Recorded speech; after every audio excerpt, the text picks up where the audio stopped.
Doctor बीना Kaushik, SPC राजकीय महाविद्यालय अजमेर। आज का मेरा टॉपिक है प्राचीन भारतीय इतिहास के जानने के साधन, पार्ट 8। अभी तक अपने पिछले पार्टों में हमने देखा था कि प्राचीन भारतीय इतिहास को जानने के लिए हमारे पास साहित्यिक और पुरातात्विक स्रोत मौजूद हैं, जिनसे कि प्राचीन भारतीय इतिहास की हमें जानकारी मिलती है। आज हमें देखेंगे विदेशी यात्रियों के विवरण, जिसके अंतर्गत हम करेंगे यूनानी यात्री। यूनानी यात्री प्राचीन काल में हम देखें भारत में आए और उन्होंने भारतीय इतिहास की जानकारी हमें उपलब्ध कराई है। सिकंदर के भारत पर आक्रमण के समय हम देखें तो उसके साथ कई यात्री भारत में आए हैं, जिनमें एरिस्टोबुलस और नियार्कस प्रमुख हैं। इन लेखकों ने सिकंदर के आक्रमण का, भारत पर किया गया आक्रमण का सजीव चित्रण किया है।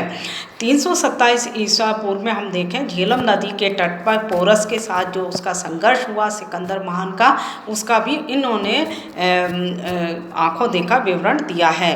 पर यद्यपि इनके ग्रंथ अब मूल रूप से हमारे पास उपलब्ध नहीं है, परंतु इनके बाद के लेखकों ने इनके ग्रंथों के आधार पर अपनी रचनाएं लिखी हैं, जिनसे हमें पर्याप्त ऐतिहासिक सामग्री प्राप्त होती है। इसके बाद सिकंदर के भारत से लौट जाने के बाद अनेक यात्री आए, जिनमें प्रमुख है मेगस्थनीज, डायमेकस, प्लूटार्क, एरियन और स्ट्रोबो आदि प्रमुख यात्री हैं। तो सिकंदर की मृत्यु के बाद हम देखें तो भारत में यूनान के साथ उसका संपर्क रहा है। एरिस्टोबुलस ने युद्ध का इतिहास अपनी रचना लिखी है, उसमें उन्होंने निजी अनुभव लिखे हैं।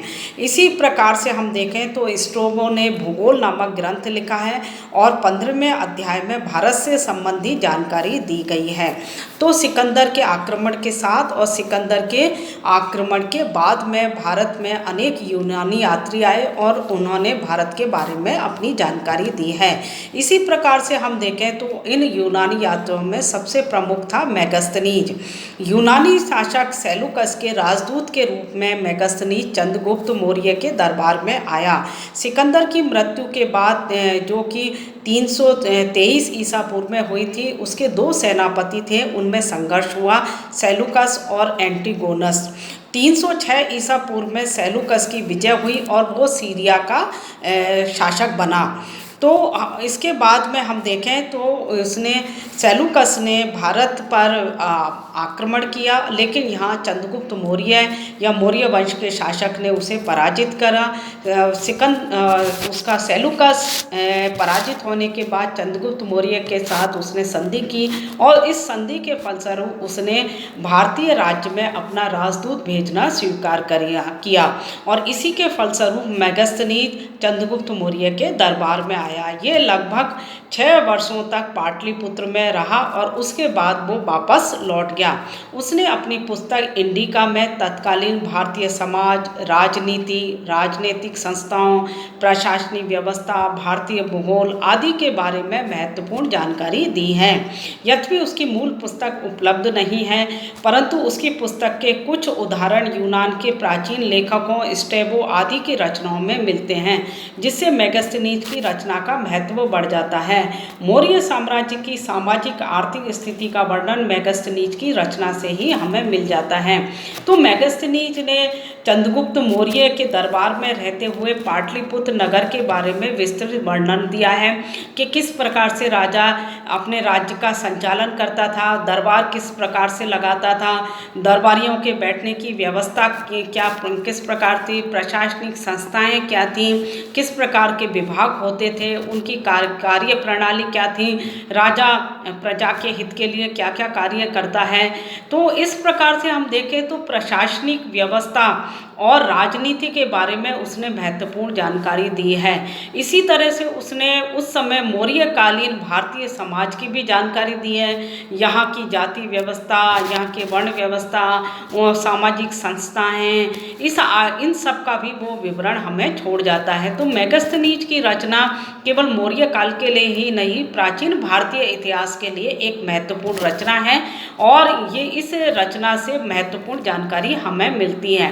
हालांकि इसी समकालीन अवस्था में हम देखें तो चाणक्य अपनी अर्थशास्त्र लिख रहा है और विशाख दत्त ने मुद्रा राक्षस भी लिखी है।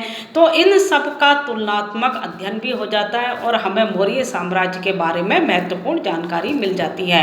इसी प्रकार से प्राचीन काल में चीनी यात्री आए हैं और चीनी यात्रियों ने भी भारतीय इतिहास के बारे में जानकारी दी है। इन यात्रियों में हम देखें तो सबसे पहले है सुमाचीन, जो चीन का प्रथम इतिहासकार था। उसने चीनी इतिहास का जनक भी उसे कहा जाता है। उसने अपने ग्रंथ में भारत के बारे में भी कुछ प्रकाश डाला है। सुमाचीन ने 100 ईसा पूर्व में अपने ग्रंथ में भारत के बारे में जानकारी दी है। भारत का बौद्ध धर्म लगभग प्रथम शताब्दी में चीन पहुंचा, तभी से वहां के लोगों में ज्ञान प्राप्ति के लिए, बौद्ध धर्म को समझने के लिए, विभिन्न धार्मिक स्थानों की यात्रा के लिए भारत का भ्रमण किया। इन यात्रियों में हम प्रमुख देखें, फाहियान था जो लगभग 15 साल यहाँ रहा, हेनसांग 16 साल, इत्सिंग 22 साल। इन्होंने यहाँ पर भारत की यात्रा की और अपने महत्वपूर्ण ग्रंथों में बहुत कुछ जानकारी दी है। धन्यवाद।